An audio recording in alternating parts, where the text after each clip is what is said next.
I want to turn to the Sanders campaign. I'm joined now by New York City Councilman Jumaane, who represents Brooklyn and is a Bernie Sanders supporter. Great to see you. Thanks for being with me this morning. What do you think of the day, huh? Oh, this is a beautiful day. What an amazing day. No excuse not to vote. That's exactly right. Everybody who can must be voting today. You endorsed Bernie Sanders over the weekend. Why'd you wait so long? Well, there were some issues on both sides that I really had issues with. I was feeling the warm, I like to say, for a very long time, and I had a lot of conversation with the campaign. I got to meet with him one-on-one and really grill him on a couple of issues that I have. He came and toured a NYCHA property, public housing in Brownsville, and after that, I really started to feel the burn and figured I might as well jump in. This is the end of the game in New York State, and I wanted to get in. Do you think this is the end of the game? Do you think that if Sanders doesn't do well or possibly even win, if Hillary Clinton leads him by double digits, is that the end of the game for Sanders? I mean, the end of the game for New York State. It's definitely going to continue. It's amusing to me how the goalposts has changed. I mean, Clinton was supposed to win by wide margins in New York State, and now they've decided to change expectations that if she wins at all, this is a huge victory. I think regardless of what happens, Bernie Sanders has won in changing the messaging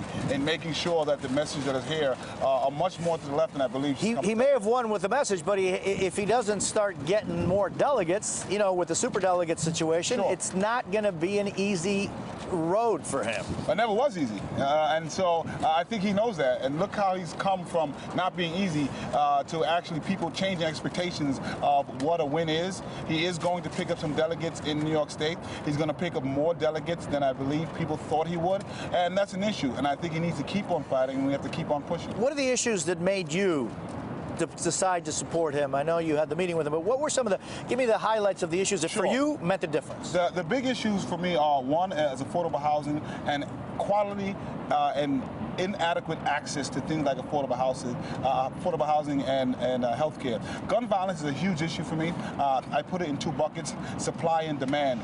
He's been excellent on demand issues. He's been excellent in talking about what is breeding and causing people to do this gun violence in our community. He certainly wants people to focus on that and not on the supply level. So the supply and the gun control were problematic for me. But having spoken to him and actually listening to interviews, he is better on it than I think people believe. He's not exactly where I want him to be, but he has actually been clear, has signed on to the Blumenthal Amendment that reverses PLCA.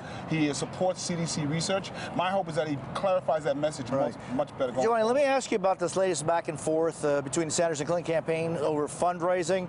The Sanders campaign is accusing the other side of not playing really by the rules. Here's their response right here on MSNBC in the last hour. So listen to it.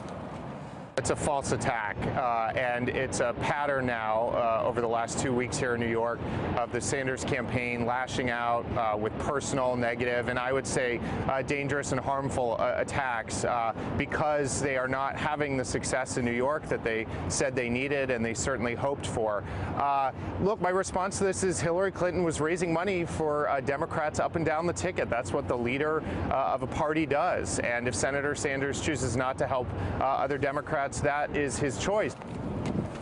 I mean, isn't that what a leader of a party is supposed to do, to help raise money for other candidates in that political party? As far as I've seen, this is not Bernie Sanders' forte. As a matter of fact, I don't think he's even cared about that. So, one, as you get closer to this stuff, I think both sides start nickel and diming on particular issues. I think that's what's happening here. I'm more focused on the issues that are really germane to myself and to the community, and I think people have decided that what's most important to them, if you're going to be a Democrat, be strong on the issues, be unabashedly strong on the issues that Democrats care about. The quality of care, the access to resources that communities don't have, those are the issues that people care about. And you have to make a decision between Bernie, Hillary, and no one. And I think the answer here is Bernie for the way he's pushed this message forward. And why not Hillary? Well, I think if you go into the issues that I spoke about, I think the way Bernie has crafted this message has been incredible. I don't think Hillary would be as strong on these messages had it not been for Bernie. But I do agree with whoever comes out of the primary, hopefully it's Bernie, but whoever comes out, everyone has to now come back together because everyone is better than who is on the Republican side. New York City Councilman Jumaane, it's a pleasure to see you, man. Thank you. Thanks for being with me. I really appreciate your time. Hey there, I'm Chris Hayes from MSNBC. Thanks for watching MSNBC on YouTube. If you want to keep up to date with the videos we're putting out, you can click subscribe just below me or click over on this list to see lots of other great videos.